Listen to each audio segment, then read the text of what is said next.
Good morning. Hopefully you can hear me.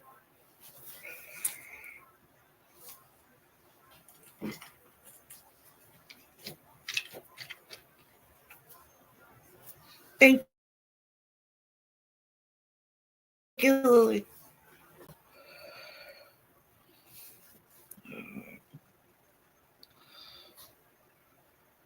Give it a couple of minutes here.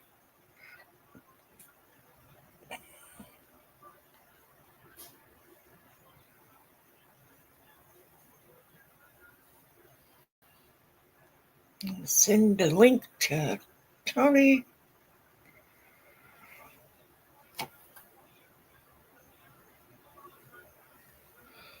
Anyway, hope you all are having a great day so far.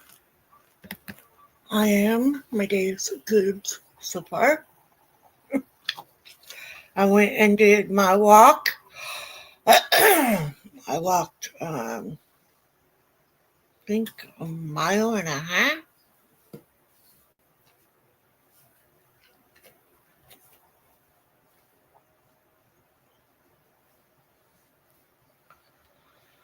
So it is an AA meeting. So please be kind in the chat. Don't harass anyone. Um, just because they're here does not make them the alcoholic. So just be mindful and don't be judging anyone. Um, yeah, so I walked 1.50 miles today. Good so far. Haven't taken a nap yet. But anyways, let's go ahead and get this started. 1. We admitted we were powerless over alcohol, that our lives had become unmanageable. 2. Came to believe that a power greater than ourselves could restore us to sanity. 3. Made a decision to turn our will and our lives over to the care of God as we understood Him. 4. Made a searching and fearless moral inventory of ourselves. 5. Admitted to God, to ourselves, and to another human being the exact nature of our wrongs. 6. We're entirely ready to have God remove all these defective characters. 7. Humbly asked Him to remove our shortcomings. 8. Made a list of all persons we had harmed and become willing to make amends to them all. 9. Made direct amends to such people wherever possible, except when to do so would injure them or others. Hi, Tony. 10. Continue to take personal inventory and when wrong, promptly admit it. 11. Taught through prayer and meditation to improve our conscious contact with God as we understood Him, praying only for knowledge of His will for us and the power to carry that out. 12. Having had a spiritual awakening as a result of these steps, we tried to carry this message to alcoholics and to practice these principles in all our affairs. Tradition 1. Our common welfare should come first. Personal recovery depends upon AA unity. 2. For our group purpose, there is but one ultimate authority, a loving God as He may express Himself in our group conscience. Our leaders are but trusted servants, they do not govern. 3. The only requirement for AA membership is a desire to stop drinking. 4. Each group should be autonomous except in matters affecting other groups or AA as a whole.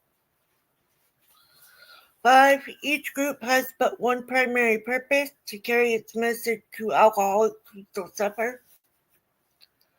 6. An AA group ought never endorse, finance, or lend the AA name to any related facility or outside enterprises, lest problems of money, property, and prestige divert us from our primary purpose. 7. Every AA group ought to be fully self-supporting, declining outside contributions. 8. Alcoholics Anonymous should remain forever non-professional, but our service centers may employ special workers. 9. AA as such ought never be organized, but we may create service boards or committees directly responsible to those they serve. 10. Alcoholics Anonymous has no opinion on outside issues. Hence, the AA name ought never be drawn into public controversy. 11. Our public relations policy is based on attraction rather than promotion. We need to always maintain personal anonymity at the level of press, radio, and films. 12. Anonymity is the spiritual foundation of all our traditions, ever reminding us to place principles before personalities. And speaking of 12, we are on tradition 12. And I always put what book we're reading, the page we're on, and what the chapter or tradition or step we are reading. So we are reading tradition 12, page 184, traditions book. Anonymity is a spiritual foundation of all our traditions, ever reminding us to place principles before personalities. The spiritual substance of authority is sacrifice. Because AA 12 step repeatedly asks us to give up personal desires for the common good, we realize that the sacrificial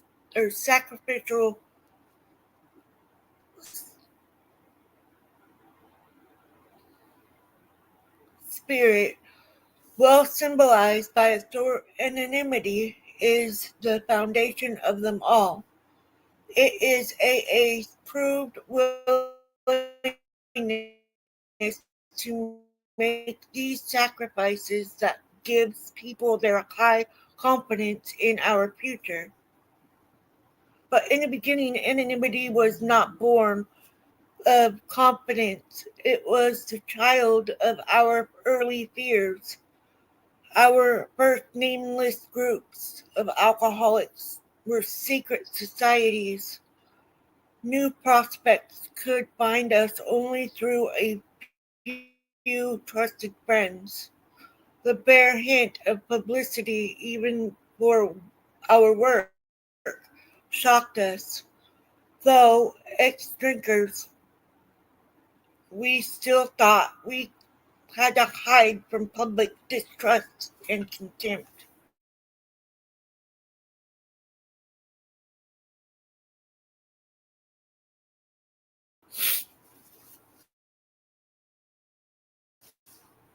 This revealing, sorry if you guys can't see me,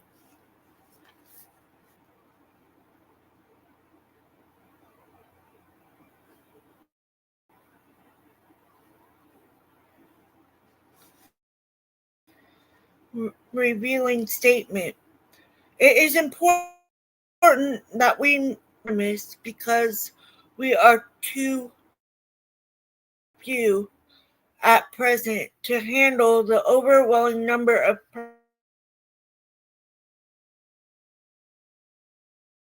from this publication post. We could not well carry on our occupation in such an event between these lines. It is easy to read or fear the large numbers of incoming people might break our anonymity wide open.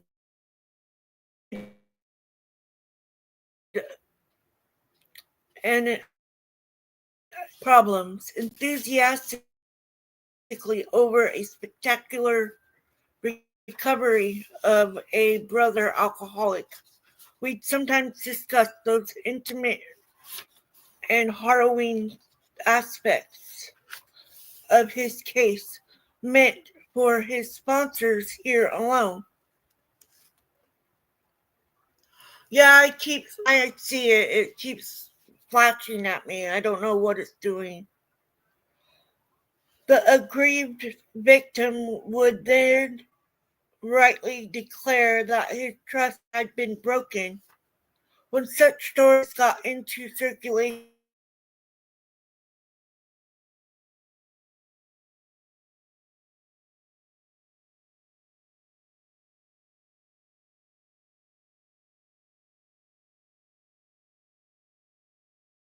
trust had been broken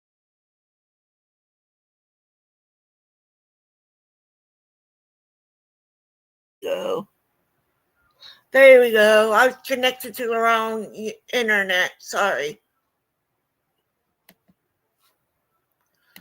Sorry about that. It's having me go to my sister's internet instead of mine. Anyways, clearly AA member's name and story too had to be confidential if he wished. This was our first lesson in the practical application of anonymity. With characteristics interpretants, however, some of our newcomers cared not at all for secrecy.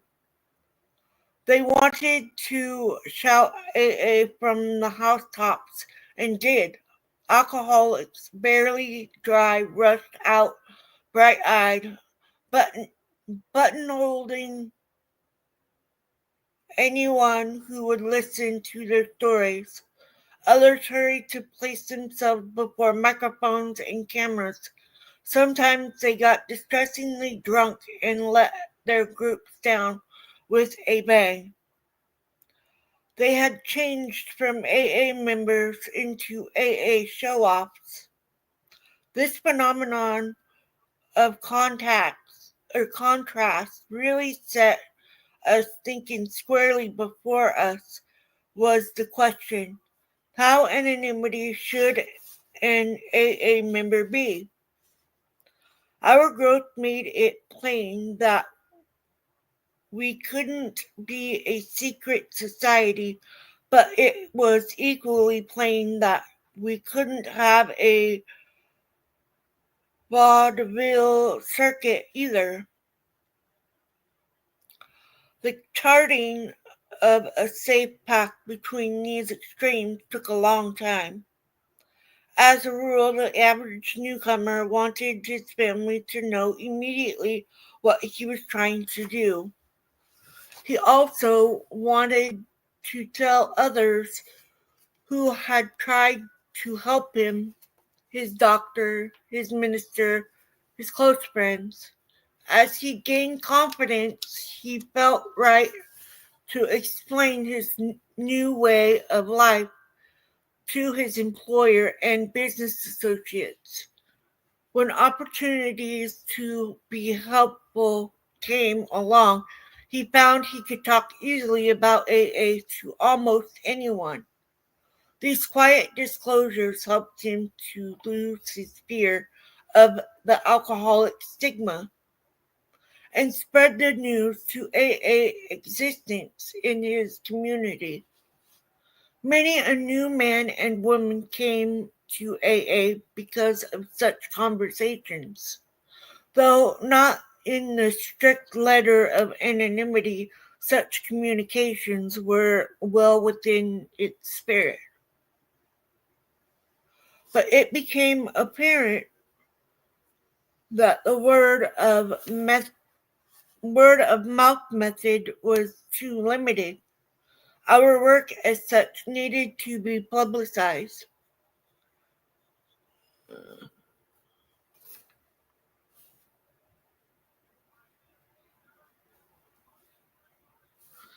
The AA group would have to reach quickly as many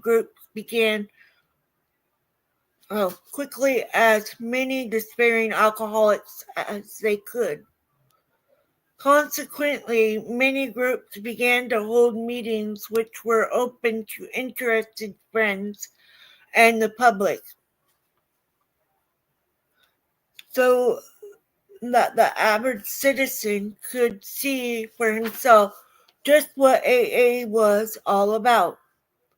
The response to these meetings, just what AA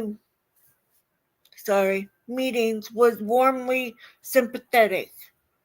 Soon, groups began to receive requests for AA speakers to appear before civic organizations, church groups, and medical societies, provided anonymity was maintained on these platforms. The reporters present were cautioned against the use of names or pictures. The result was fine.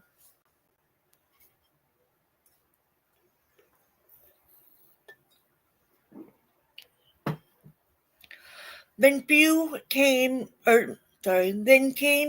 our first few excursions into major publicity,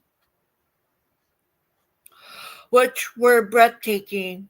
Cleveland Plain Dealer articles about us ran that town's membership from a few into hundreds overnight. The news story of Mr. Rockefeller's dinner for Alcoholics Anonymous helped double our total membership in a year's time. Jack Alexander's famous Saturday Evening Post piece made AA a national institution. Such tributes as these brought opportunities for still more recognition. Other newspapers and magazines wanted AA stories. Film companies wanted to photograph us. Radio and finally television besieged us with requests for appearance. What should we do?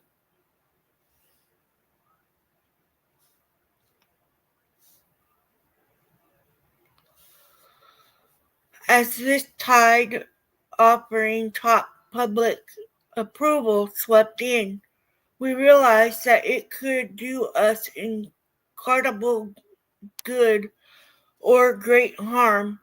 Everything would depend upon how it was channeled. We simply couldn't afford to take the chance of letting self-appointed members present themselves as messiahs representing AA before the whole public. The promoter insists in us instinct in us might be our undoing. If even one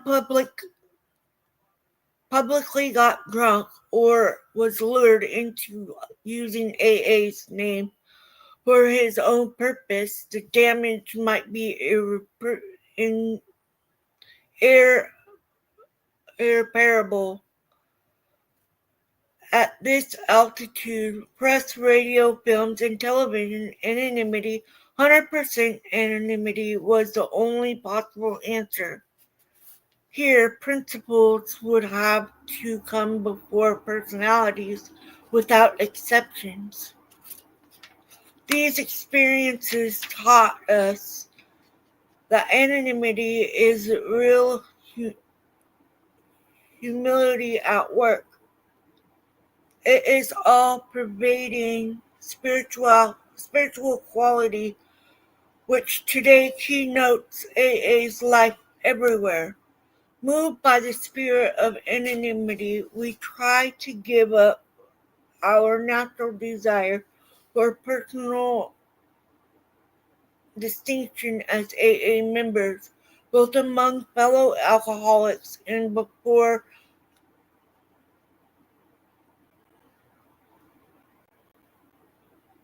before the general public. As we lay aside these very human aspirations, we believe that each of us takes part in the weaving of a protective mantle which covers our whole society and under which we may grow and work in unity. We are sure that humility expressed by anonymity is the greatest safeguard that Alcoholics Anonymous can ever have. And that's the truth. We have to, I always do little highlights, but I didn't highlight this one, but I've got it marked. But in the beginning, anonymity was not born of confidence. It was the child of our early fears. Our first nameless groups of alcoholics were secret societies. No prospects could find us, only through a few trusted friends. The bare hint of publicity, even for our work, shocked us. Though ex-drinkers, we still thought we had to hide from public distrust and contempt. And that's why I'm always saying that if you don't feel comfortable being in the chat, I understand. And if you're new, believe me, I'm almost 11 and I still remember my first days in AA. I was scared. I didn't talk. I for sure did not do any meetings like this, like I am now. But me personally, I am not worried about people knowing that I'm a recovering alcoholic because that's exactly what I am. I am a recovering alcoholic and I'm going to forever be that. And being a recovering alcoholic, it just, if I didn't have AA to back me up and help me on my bad days and have my sponsor and have my sponsees or my friends and my family or groups that I know I can call and I can talk to anytime, day or night. I can go to a meeting at any time, day or night. There's meetings everywhere, every hour. And just knowing that helps so much. And it's helped me to open my sobriety to everyone. Being able to publicly say that I am a recovering alcoholic, it doesn't scare me. I'd rather be the recovering alcoholic than the alcoholic who is still drinking. I have the tools that AA has given me for free to make my life easier being sober. Because I'm pretty sure that without the groups and the people in the rooms and my friends and my family and my hard work to keep myself sober, I wouldn't be sitting here. I for sure would not be doing AA meetings online. Or even be willing to sign myself up to another speaker meeting. Hint, hint to my sponsor. We need to do another speaker meeting. But it is hard for some people to be able to get out and go to those meetings. And that's why I chose to do these meetings here, because I do have those friends and family members who can't get to a meeting. and don't want to miss a meeting. A lot of times when I first started my AA, I didn't want to miss a meeting. Yeah, I didn't stay for the whole meeting some of the time. Okay, most of the time when I first started. But I was not ready to put myself out there as being the alcoholic. My friends and family already knew. I knew like 2 years, 3 years before I ever went to AA that I was an alcoholic. That I had admitted that I was an alcoholic. The first person I admitted I was an alcoholic to was one, myself. Two was my husband. And then my twin. Because my twin was going through the same exact thing. Now, she did get sober with me. She's still sober with me. She got sober 8 months after me. And for that day, I knew I could help people with this gift. And so I just started telling people that, yeah, I'm a recovering alcoholic. And I go to meetings and it helps. Those rooms help. And I can say without a shadow of a doubt that AA definitely helped me to get sober, to stay sober, and want to keep on being sober. It's helped me live a better life. I'm different, yes, to a point. Um,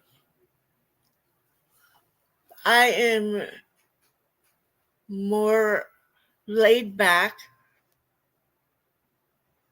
I deal with life on life terms when it comes around. I find humility in just about everything. And I can laugh when things fall apart.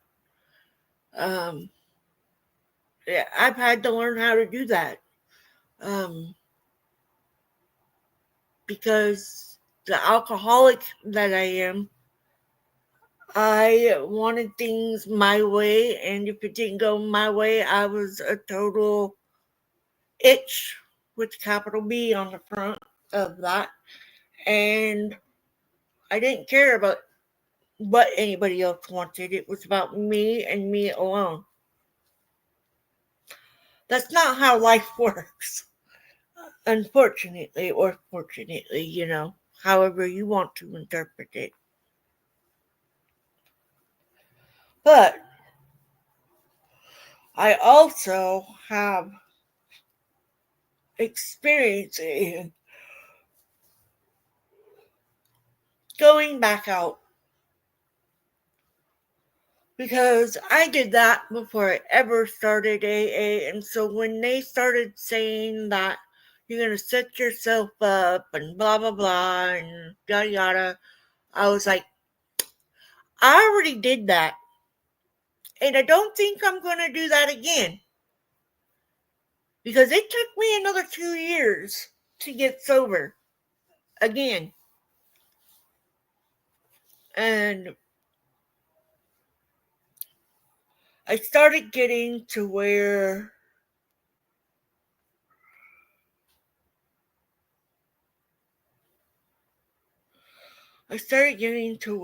I was forgetting what happened. Um,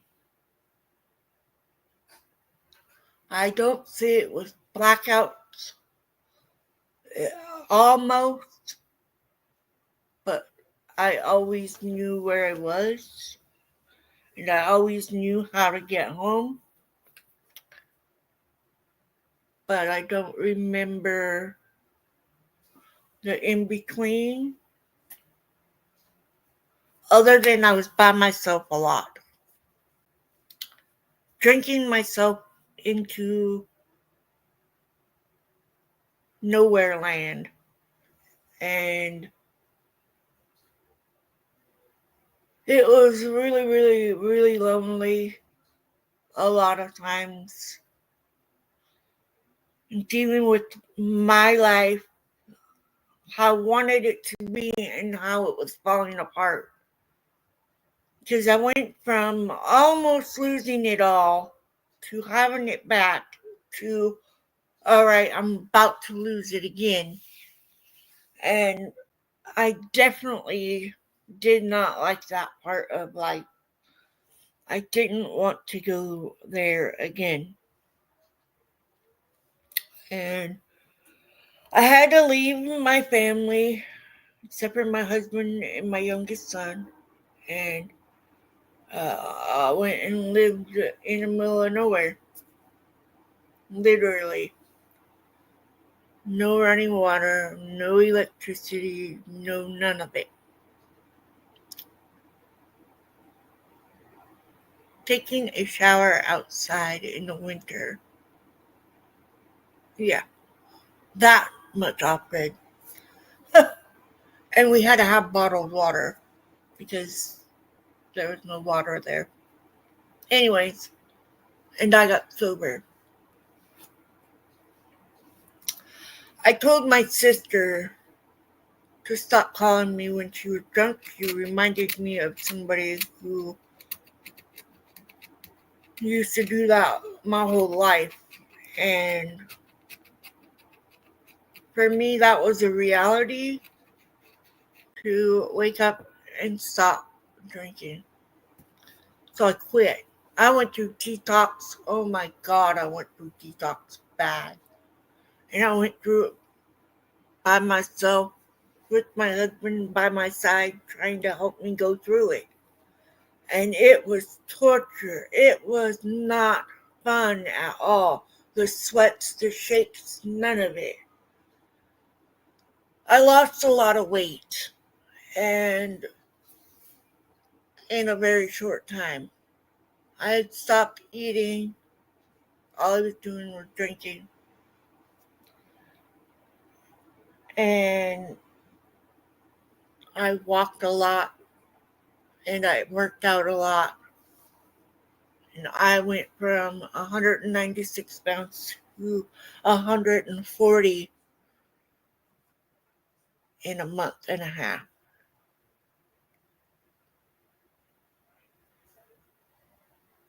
That was not good. But I've learned that I have to live life how life wants it lived. I don't control everyone or everything, and that's fine. But anyways, for the 12th tradition, we need to remember that yes, we can tell people that we are recovering alcoholics for ourselves. And we need to remember that other people may not want others to know. And so we have to keep that part to ourselves. But yes, we can tell people that we're recovering alcoholics and that we go to AA. It's not a big deal. It becomes the big deal when you start saying stuff about other people in your group that don't want everybody knowing. So always be mindful before you speak about other things and other people.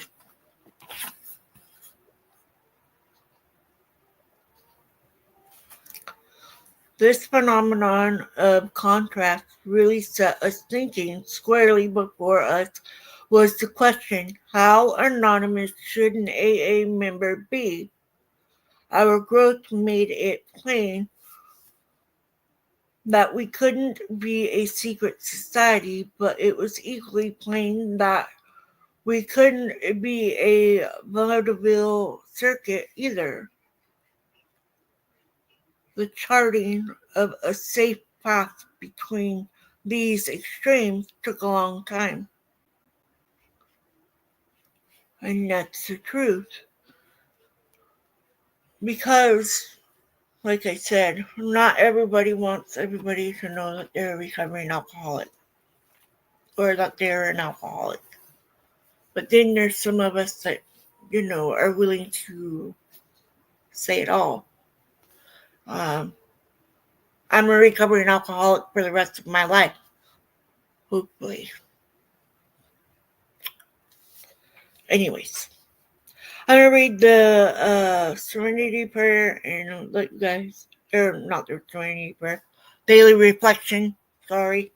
And then let you guys go back to your day.